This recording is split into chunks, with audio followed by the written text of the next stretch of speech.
Good evening, Chairperson Carnahan and members of the committee. I'm Bruce Nye from Make Oakland Better Now, and I have time seated from Lisa Radagonda, Ed Gerber, and Frank Castro. Okay, so Item 4. Only. Right. So normally we usually seed 1 minute from each person, so that would give you a total of 5. Can I you think do it in that'll 5? more than do it. Okay, and want you to lift up the microphone Yes, just a I bit. can do that too. Okay. All right.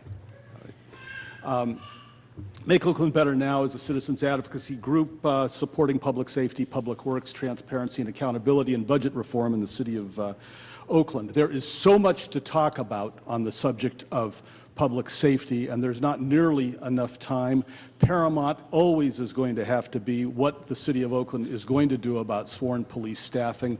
But we're going to set all of that aside for right now, and we want to focus on one question that it's so gratifying to hear become part of the public conversation, and that has to do with ceasefire. As probably everybody here knows by now, ceasefire has two critical elements. One is, after identifying the very small number of people in the community who are causing gun violence and murders that are a moral outrage in the city of Oakland and other places where they occur, we offer those people a way out and at the same time make sure that they understand the severe consequences if they don't accept the way out.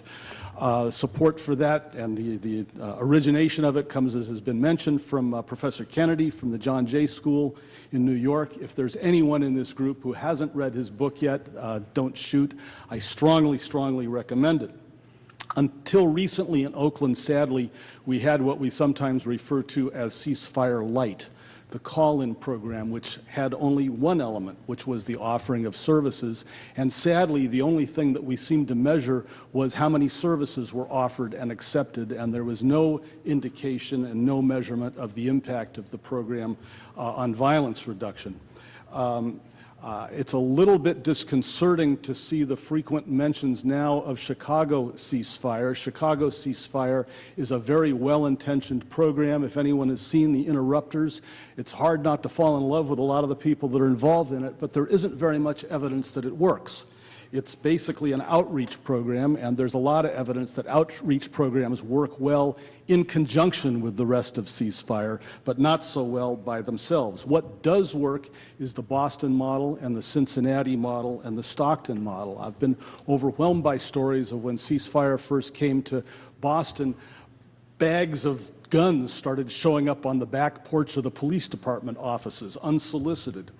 But please don't take our word for that. There's a number of things that this committee can do and that the city can do to find out why real ceasefire is what we need. First of all, Thursday night at St. Paul's Episcopal Church, there will be a public safety meeting, and one of the speakers there will be Stuart Wakeling, who brought the ceasefire program to Stockton a number of years ago and effected an enormous decrease in violent crime. In addition to that, we have been in touch on a regular basis with Professor Kennedy. Professor Kennedy, well, first of all, we urge this committee to agendize the subject of ceasefire and what that means for the city in general. Why did the last measures not work? What has to be done to make it work? We've been in touch with Professor Kennedy, who wants to help Oakland and tells us that he would like the opportunity to address this committee via Skype. And he is available on either, I think, May the 8th, which is your first meeting next month, or June the 12th, which is your first meeting, I believe, in the month of June. Done right, ceasefire is a game changer. It's not a program, it's a way of life, and it really does work. In 10 out of 11 of the cities where it's been tried, the outcomes were absolutely remarkable.